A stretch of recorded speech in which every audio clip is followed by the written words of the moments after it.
Bonjour, bienvenue pour ce nouveau cours de yoga et art consacré à Léonard de Vinci. Donc pour rappel, ce cours mélange le yoga et l'histoire de l'art. Le but est d'allier donc mes deux passions dans un seul cours, bouger, respirer tout en flânant dans l'histoire de l'art. Et aujourd'hui, donc on part avec Léonard de Vinci. Avant de commencer, j'ai tiré une petite carte d'un oracle de l'oracle de Vinci, qui est le Codex de Vinci. Il s'appelle celui-ci. Et j'ai tiré la carte pour ce cours, intelligence, perspicacité et génie. Donc je vous invite à vous mettre en tailleur sur votre tapis, à fermer les yeux, à respirer pendant que nous allons partir dans notre voyage. On part au XVe siècle, en 1452 très précisément, où nous avons la naissance de Léonard. Fermez vos yeux, respirez. Et moi, je vais vous lire pendant que vous êtes dans votre monde intérieur la carte du jour, donc intelligence, perspicacité et génie. Génie qui caractérise bien Léonard. Pour sûr, il y a du génie en vous. En tout cas, une essence d'inspiration époustouflante est déjà en train de prendre vie au cœur de votre être. Des idées incroyables arriveront bientôt de tous les côtés pour booster tes raisonnements et ton intelligence. Un simple détail, une chanson, une photo, un film, bref, tout sera source d'inspiration pour te rendre encore plus perspicace que d'habitude. L'interprétation de tes rêves pourra jouer un rôle capital pour découvrir une issue qui te fera évoluer de nouveau et gagner en grade. Ta créativité va littéralement faire exploser ton imagination. En réalité, tu vas tout simplement penser autrement. Involontairement d'ailleurs, mais cela n'aura aucune importance, du moment que cela t'apporte de l'inspiration et de nouveaux projets. Tu vas te surprendre à comprendre des choses qui te semblaient encore inaccessibles jusque-là.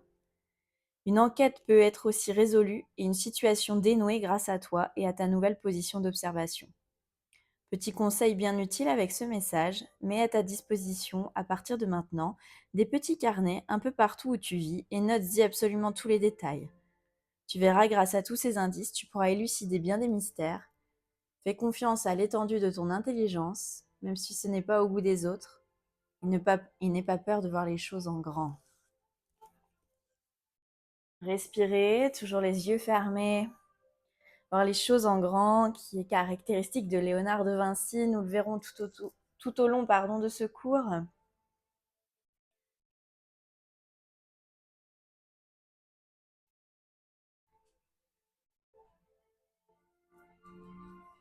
Donc nous sommes en 1452, Léonard naît en Toscane, à côté de la ville de Vinci. C'est un enfant illégitime d'un notaire, et il va être élevé non pas par ses parents mais par son oncle.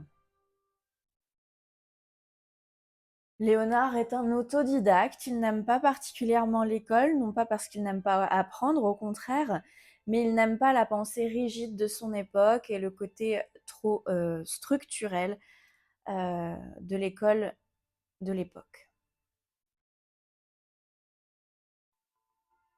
Inspirez, grandissez-vous, tenez-vous bien droit. Expirez, relâchez les traits du visage, relâchez vos épaules. Vous allez voir, cette séance va être beaucoup plus calme que d'habitude. On va prendre notre temps puisque Léonard de Vinci, on va le voir ensemble, est un artiste qui a pris son temps.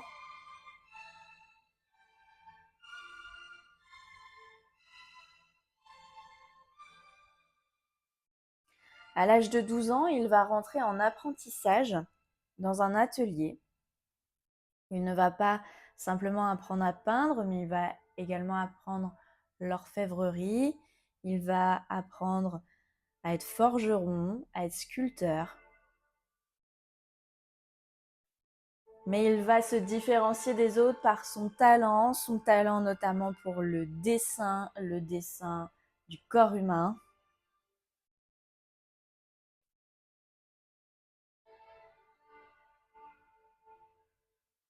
Et cette curiosité, cet amour du corps humain, on va la retrouver durant toute sa vie et durant toute son œuvre. Encore une fois, inspirez, grandissez-vous. Expirez, relâchez vos épaules, relâchez les traits du visage.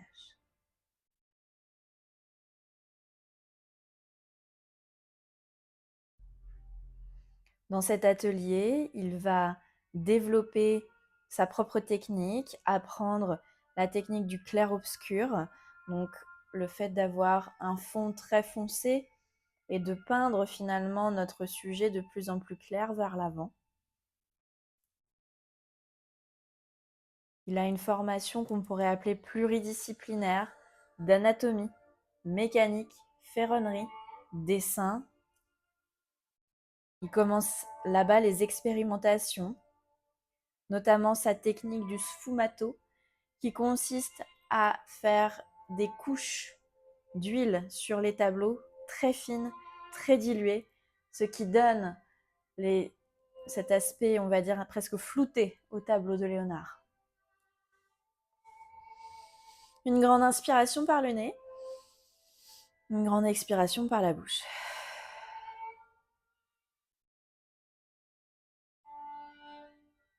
Emmenez les mains en prière dans l'espace du cœur. Remerciez-vous de vous accorder ces quelques minutes pour respirer, ces quelques minutes pour bouger, pour être avec Léonard.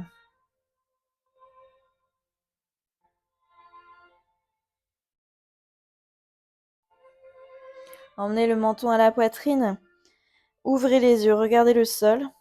Vous allez pouvoir poser vos mains ici sur vos épaules, au niveau de vos trapèzes, là, entre épaules et cervicales. Redresser la tête et ici faire petit mouvement de droite à gauche en maintenant vos trapèzes.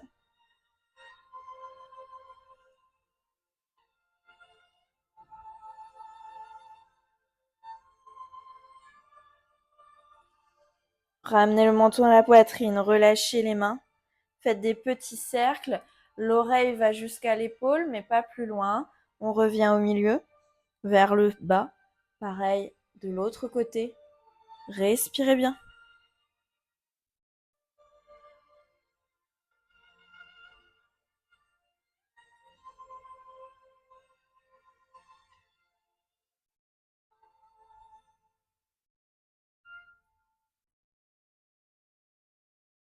Puis revenez au centre.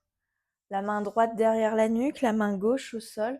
Inspirez, ouvrez le coude droit vers le plafond. Et expirez, essayez de ramener votre coude droit vers le genou gauche. Inspirez, coude droit vers le plafond, regard suit. Et expirez, coude droit vers genou gauche. Allez-y à votre rythme respiratoire.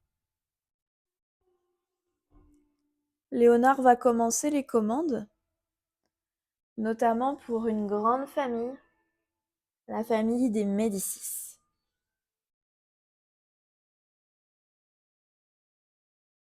Et au final, il y restera 17 ans au service de cette grande famille. Relâchez, bras droit sur le côté, main gauche derrière la nuque. Inspirez, coude gauche vers le plafond.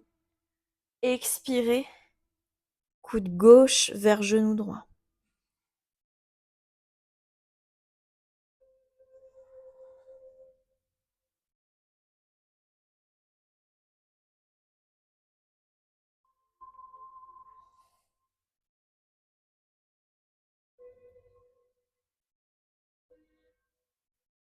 Et relâchez. Les mains sur les genoux, je me mets de profil. Expirez, dos rond. Inspirez, dos creux en étant en tailleur. À votre rythme respiratoire, comme d'habitude, c'est vous qui dosez.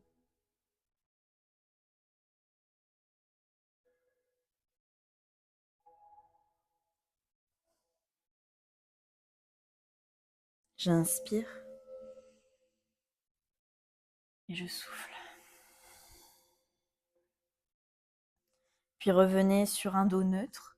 On va venir faire des cercles ici, dans un sens. Puis dans l'autre.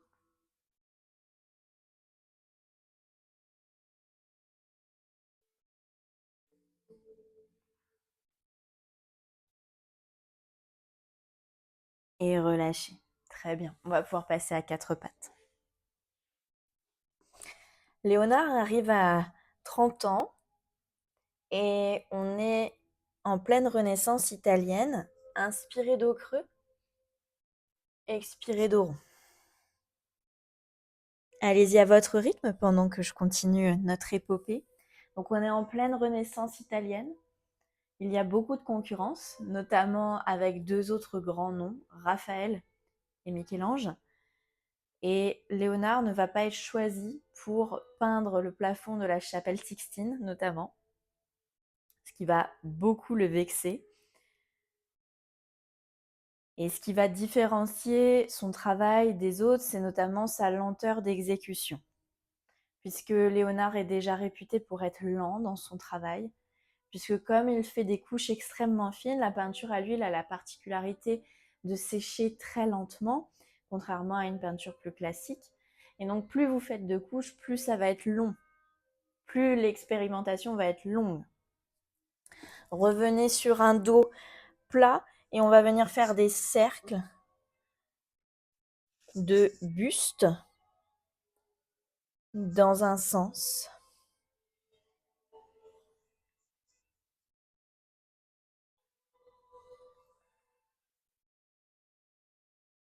Et notamment, il a commencé à avoir cette réputation de lenteur avec la commande d'un tableau qui est très célèbre, qui est la Vierge au Rocher, qui a été fait pour un monastère.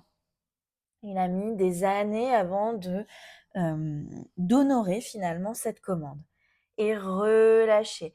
Vous allez emmener la main gauche vers le plafond, main gauche entre la main droite et le genou droit. Pour venir ici en torsion, on emmène l'épaule gauche au sol, la tête au sol. Et respirez ici. Aujourd'hui, cherchez vraiment, comme Léonard, cherchez la lenteur. Cherchez l'étirement qui est correct pour vous, qui vous convient.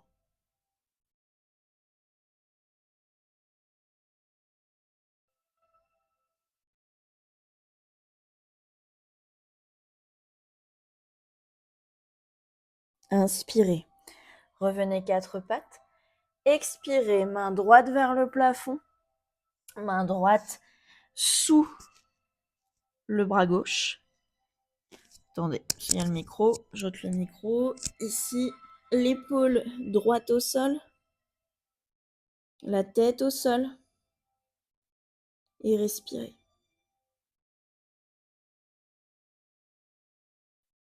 Donc il a cette commande qui va commencer à le rendre célèbre, mais c'est pas très fructueux, hein. Il n'a pas énormément de commandes et avec sa lenteur, les clients ne sont pas très nombreux. Sa position sociale évolue lentement mais sûrement.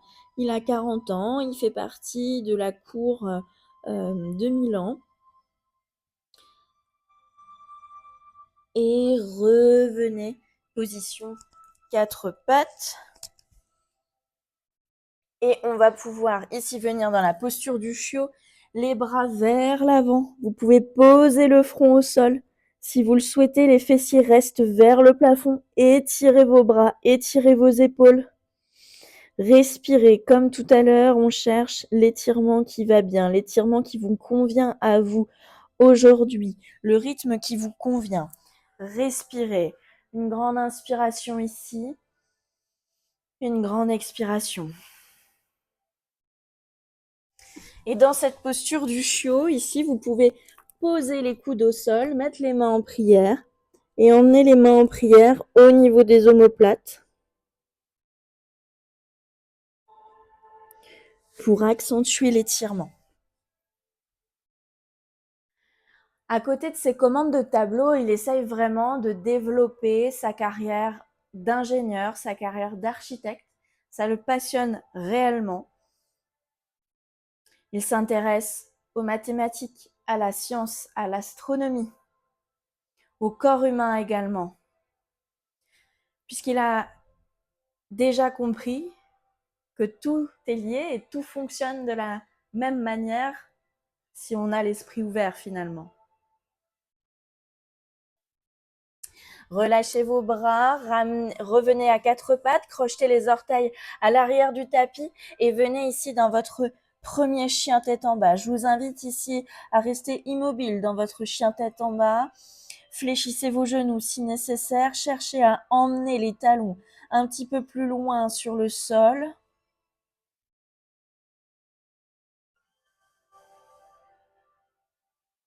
Cherchez l'étirement.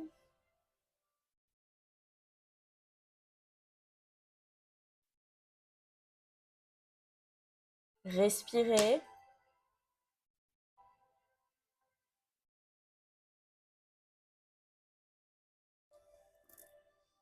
Puis regardez vos pieds à l'arrière du tapis. Marchez à l'arrière de votre tapis. Attrapez vos coudes ici. Essayez de tendre vos jambes et de vous balancer de droite à gauche.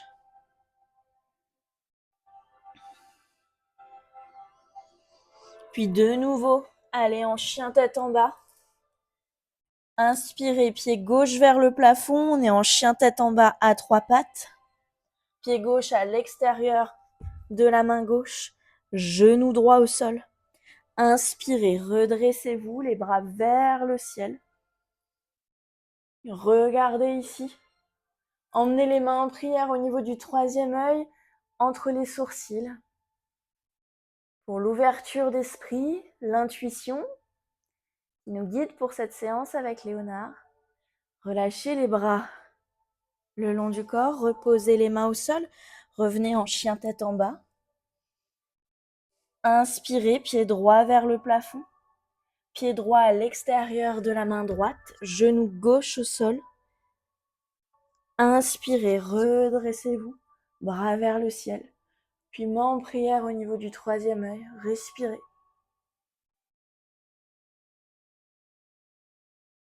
Avant de reposer les mains au sol, revenir en chien tête en bas. Respirez dans votre chien tête en bas.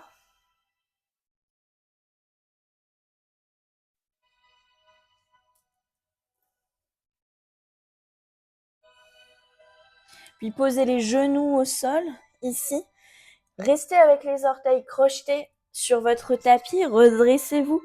Asseyez-vous sur vos talons pour un étirement des orteils.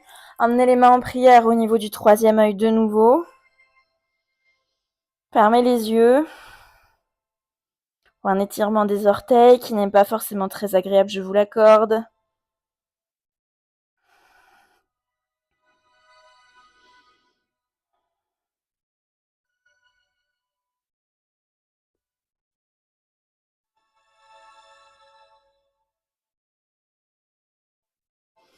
Relâchez les bras le long du corps. Redressez-vous. Reposez le dos des orteils au sol. Main dans le bas du dos. Inspirez. Regardez le plafond. Les coudes sont vers l'arrière comme s'ils avaient un aimant qui les attirait l'un à l'autre vers l'arrière. Regardez le plafond. On est en posture du chameau, mais on y va tranquille. On n'est pas à chercher à poser les mains au sol pour l'instant. Puis relâchez, ramenez le regard vers l'avant du tapis. Posez les mains au sol, crochetez les orteils à l'arrière du tapis. On se redresse, Uttanasana. Attrapez les coudes ici, je me mets face à vous. Attrapez vos coudes et balancez-vous de droite à gauche. Avant de vous redresser tranquillement, et on va pouvoir passer à l'avant du tapis pour les salutations au soleil. Vérifiez que vous êtes bien positionné, les pieds bien au sol, bien ancrés.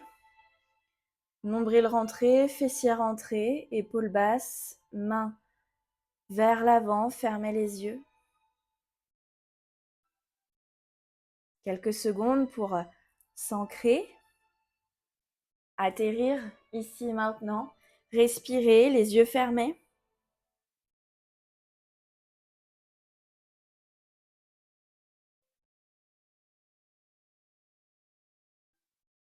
Puis rouvrez les yeux, inspirez, bras vers le ciel. Le regard suit, les mains en prière. Ici, on va chercher à aller un petit peu plus loin, en extension vers l'arrière. Contractez les fessiers, engagez le nombril. Expirez, allez vers l'avant. Uttanasana, les mains au sol, cherchez à garder les jambes tendues si possible. Inspirez, mains au sol ou sur les tibias, dos plat. Expirez, main au sol, emmenez le pied gauche à l'arrière du tapis, genou gauche au sol. Inspirez, bras vers le ciel, main en prière au niveau du troisième œil. Anjasana. Expirez, relâchez, ramenez genou droit à côté du genou gauche. On est en demi-planche. Inspirez, soufflez, emmenez le menton poitrine au sol pour Ashtangasana, puis le bassin au sol. Main un peu plus ouverte que la largeur du tapis, on est sur le bout des doigts. Inspirez, petit cobra. Expirez, relâchez.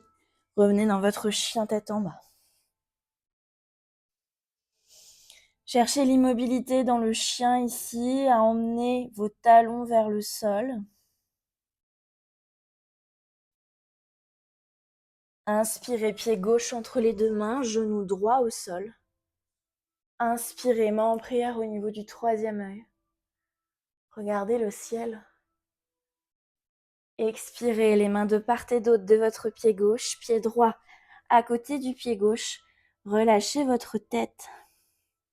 Inspirez, dos plat. Expire sur place. Inspirez, redressez-vous, les mains en prière vers le plafond, puis essayez d'aller un peu vers l'arrière avant de repartir directement. Expirez, Uttanasana.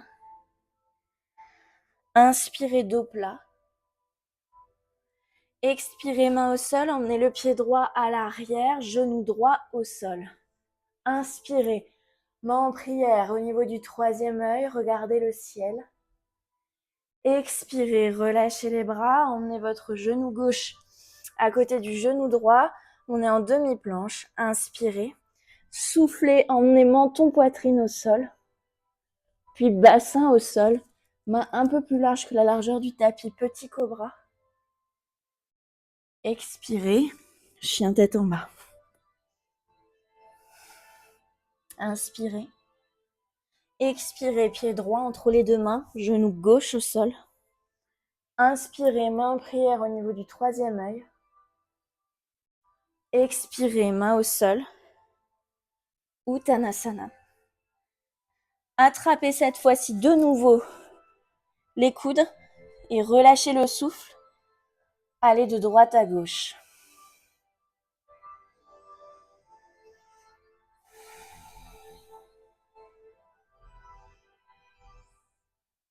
Donc Léonard cherche à accroître son travail d'architecte, d'ingénieur.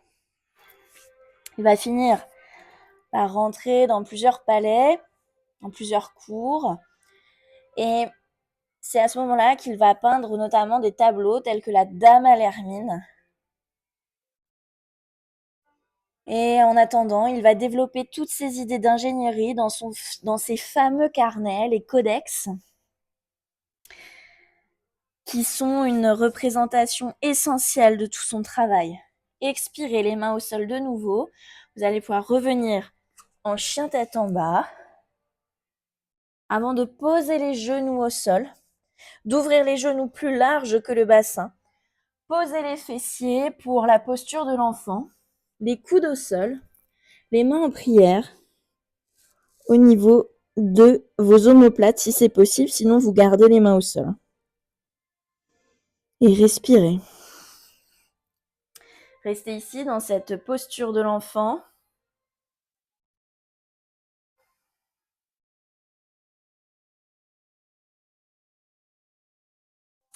Il a alors 50 ans et les Français envahissent l'Italie. Il va partir de Milan puisque les Français ont conquis cette ville.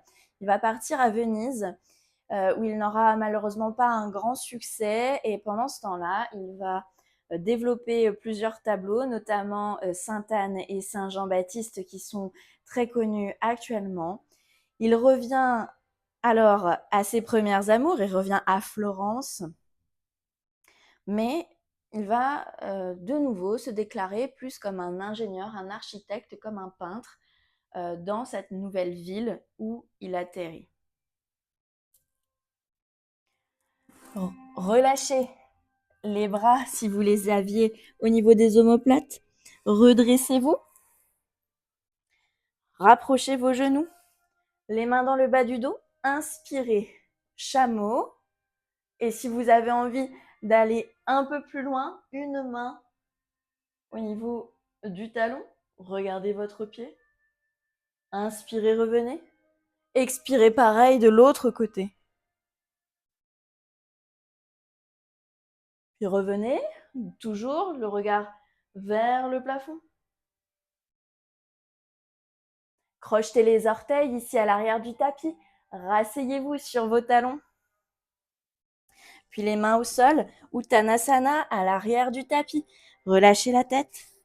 Ouvrez les pieds plus larges que la largeur du tapis pour Prasarita. Si vous avez envie, vous pouvez essayer de poser la tête au sol. C'est vous qui voyez. Inspirez ici. Expirez les talons vers l'intérieur. Fléchissez vos genoux pour venir en Malasana. N'hésitez pas à adapter l'ouverture des jambes. Je me mets face à vous. Les mains ici en prière.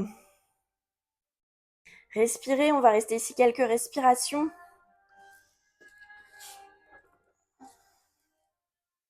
Puis inspirez, bras droit vers le plafond, main gauche au sol. Revenez au centre, main en prière. Inspirez, expirez. Puis main droite au sol, main gauche vers le plafond.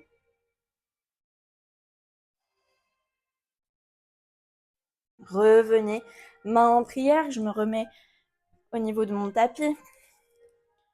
Ramenez les mains à l'avant pour le chien tête en bas. Inspirez, pied gauche vers le plafond.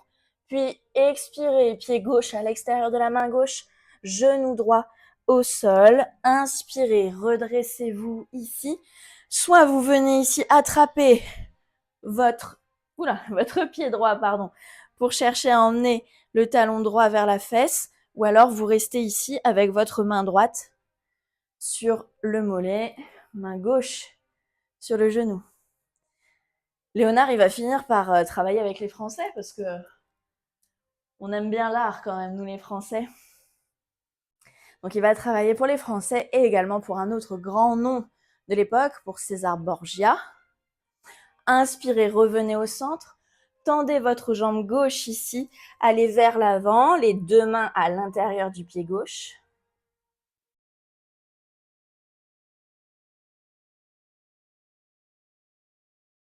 Puis les deux mains au sol, crochetez les orteils du pied droit, revenez ici en chien tête en bas. Inspirez, pied droit vers le plafond. Expirez, pied droit à l'extérieur de la main droite. Posez genou gauche au sol. Inspirez, redressez-vous. Cherchez à attraper votre pied gauche à l'arrière. Ou alors on reste avec la main gauche sur le genou ici, le mollet, Léonard a alors 60 ans et il va continuer de peindre parce que c'est ce qui lui permet aussi de vivre. Il va peindre notamment le portrait d'une dame qui s'appelle Lisa del Giocondo, qu'on connaît aujourd'hui sous le nom de la Joconde. Et François Ier va repérer le talent de notre ami. Relâchez le pied pour ceux qui l'avaient dans la main. Redressez-vous, revenez de face, tendez la jambe droite, les deux mains à l'intérieur. Et il va inviter Léonard en France. Et Léonard de Vinci va travailler sur de nombreux châteaux, notamment en tant qu'architecte, mais également comme ingénieur militaire. C'est déjà ce qu'il avait commencé à faire avec César Borgia et il va continuer sous François Ier. Crochetez les orteils à l'arrière du tapis avec votre pied gauche, puis revenez en chien tête en bas. Reposez les genoux au sol, ouvrez les genoux plus larges que le bassin. Revenez de nouveau, posture de l'enfant, main en prière au niveau des omoplates. Respirez.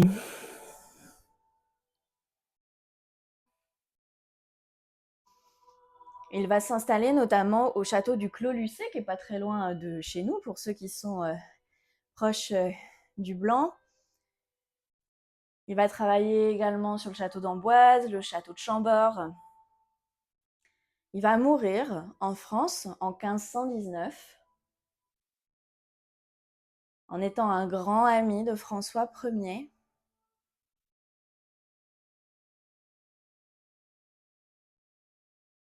Redressez-vous, refermez les genoux ici, les mains dans le bas du dos. On refait une dernière fois le chameau. Et pour celles et ceux qui ont envie, posez, attrapez les talons ici. Repoussez bien le bassin vers l'avant, vers le haut. Regardez le plafond. Inspirez, soufflez. Et pour remonter, la main d'abord sur le bas du dos, puis l'autre main. Regardez l'avant avant de se redresser. Asseyez-vous sur vos talons. Je me mets dos à vous.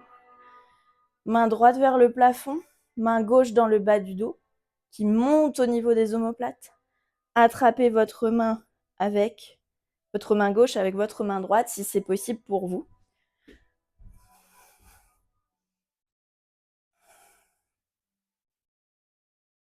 Léonard, il aura toute sa vie inventé, il aura créé notamment le parachute, le char d'assaut, l'automobile, des prototypes d'avions, le scaphandre.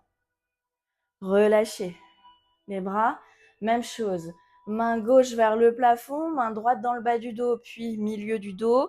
Fléchissez votre bras gauche pour attraper les mains.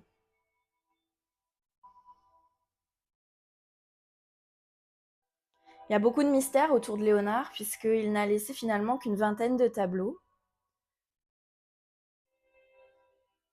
On espère en trouver d'autres, puisqu'on sait qu'il a beaucoup travaillé pour notamment des grandes maisons, des grandes familles, et on est assez étonné d'avoir si peu de tableaux et énormément de carnets avec des dessins préparatoires. Dessins préparatoires à quoi? Relâchez les bras.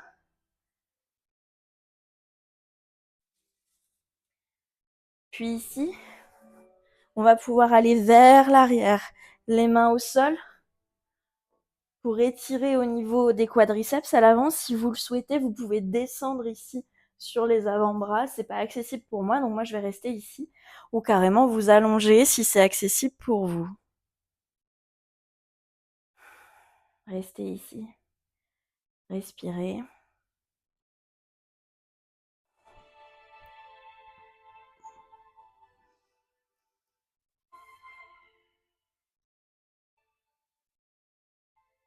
Puis vous allez pouvoir vous redresser tranquillement. Passer assise sur votre tapis, les jambes tendues à l'avant. Inspirez les bras vers le plafond. Expirez, cherchez à attraper vos pieds, relâchez la tête.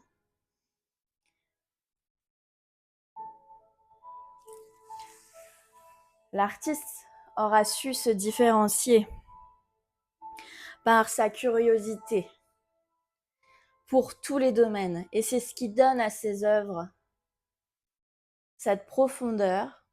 C'est la connaissance incroyable de l'anatomie et du corps humain. Pour lui, la peinture est une science. Relâchez, redressez-vous. On va pouvoir passer allongé sur le tapis.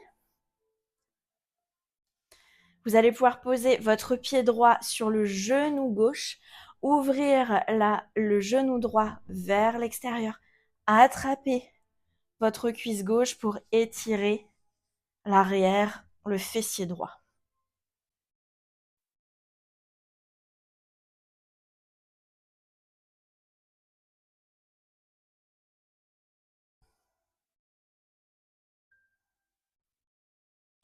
Et finalement, quelles sont les caractéristiques du travail de Léonard? Eh bien, ces tableaux sont basés sur le clair-obscur, sur sa technique du sfumato avec ses couches fines les unes après les autres. Relâchez. Relâchez le pied droit au sol, même chose à gauche. Pied gauche sur le genou droit, ouvrez le genou gauche vers l'extérieur, attrapez l'arrière de la cuisse droite, respirez.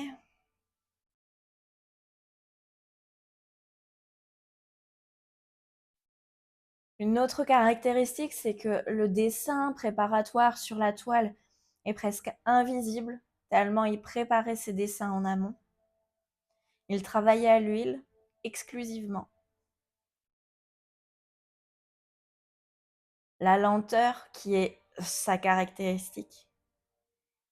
La quête de la beauté parfaite, du tableau parfait, de la réalisation parfaite.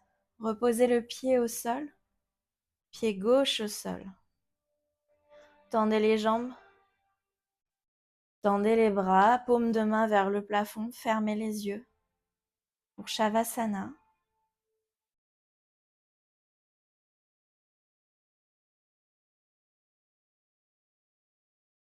prenez le temps de vous installer.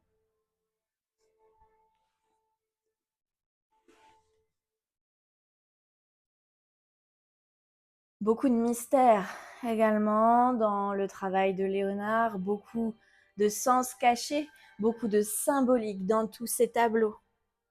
Léonard était un homme qui dérangeait à son époque, puisqu'on suppose qu'il était homosexuel, ce qui était illégal à l'époque. C'est également un scientifique, puisque curieux de tout, des mathématiques, des sciences, de l'astronomie, et donc scientifique par définition avec l'époque, contre l'Église, alors que la majorité de ces toiles actuelles sont en lien avec la religion.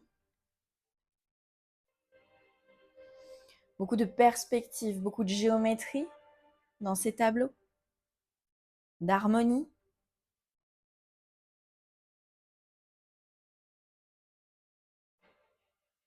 Relâchez-vous sur votre tapis.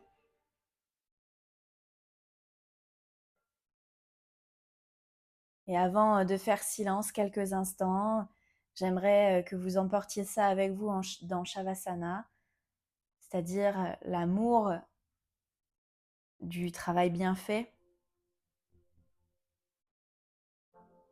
l'amour de cette recherche de la beauté. Alors Léonard, c'était la beauté parfaite, mais ici, je vous invite plutôt à penser à ce qui vous plaît et que des fois, il faille du temps avant d'arriver à ce qu'on veut, à ce qu'on souhaite.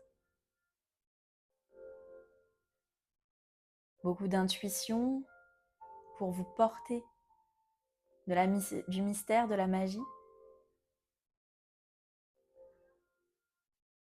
de l'innovation, de la création. Allez toujours plus loin.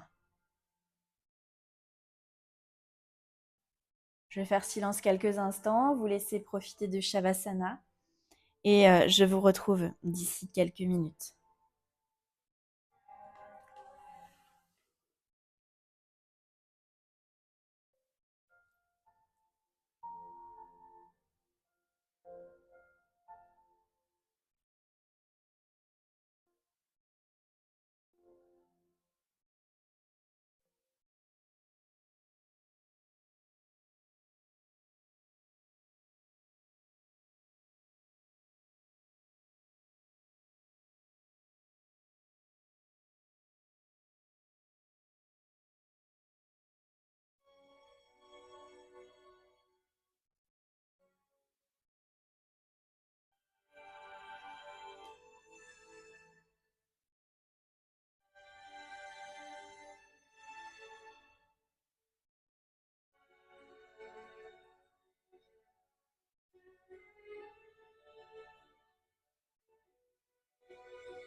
Je vais vous inviter à prendre une grande inspiration par le nez,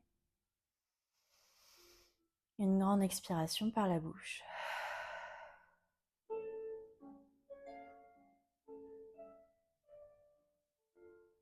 Puis tout en gardant les yeux fermés, vous allez pouvoir passer sur le côté en chien de fusil. Prenez votre temps.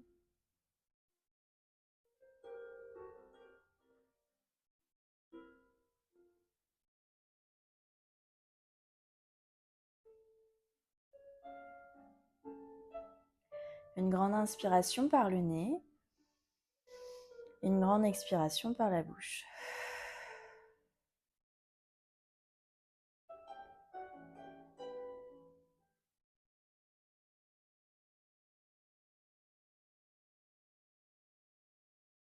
Puis tout en gardant les yeux fermés, vous allez pouvoir passer assise en tailleur sur votre tapis. Prenez votre temps.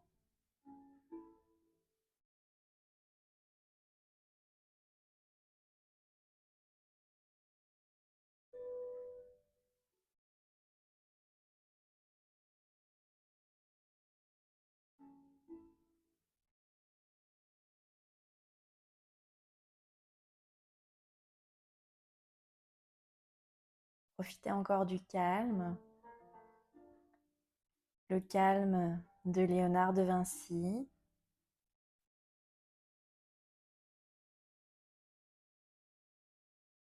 Mais également cette impulsion de créativité, cet élan vers l'avant, vers le nouveau, vers la création.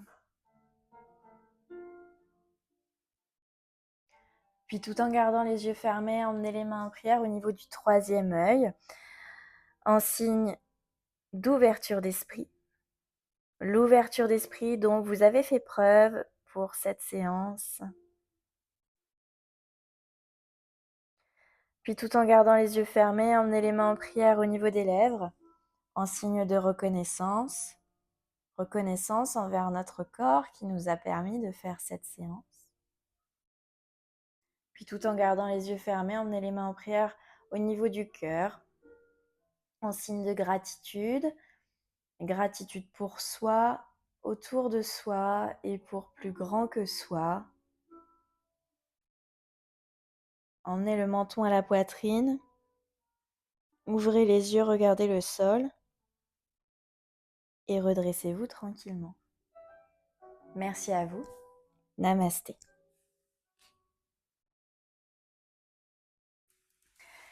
Merci à vous d'avoir suivi ce nouveau cours de yoga et art. Donc je vous rappelle la carte du jour, intelligence, perspicacité et génie qui nous ont accompagnés, qui reflètent également le travail de Léonard. Également, si cela vous intéresse de voir donc les œuvres qu'on a citées durant ce cours, donc je vais me lever. On a évidemment le Saint Jean-Baptiste que vous retrouverez au musée du Louvre. La Dame à l'Hermine qu'on a citée également avec la Vierge au rocher. La scène très connue qui est une fresque. La Belle Ferronnière que vous retrouverez au musée du Louvre, qui est un de mes tableaux préférés de Léonard. Ici, on a vraiment le clair-obscur dans toute sa caractéristique. Et évidemment, la Joconde qu'on ne présente pas, qu'on ne présente plus. Vous avez également dans ce livre-là de Léonard de Vinci, Anatomie, c'est toutes ces recherches, notamment dans ces codex, ces recherches anatomiques qui sont d'une grande précision. En effet, il faisait beaucoup de dissections, ce qui lui a permis d'avoir une grande connaissance du corps humain pour son époque. Voilà, et je vous invite évidemment à aller visiter le château du Clos Lucé si vous voulez en apprendre plus sur Léonard de Vinci. Je vous souhaite un très bon dimanche et une très bonne journée.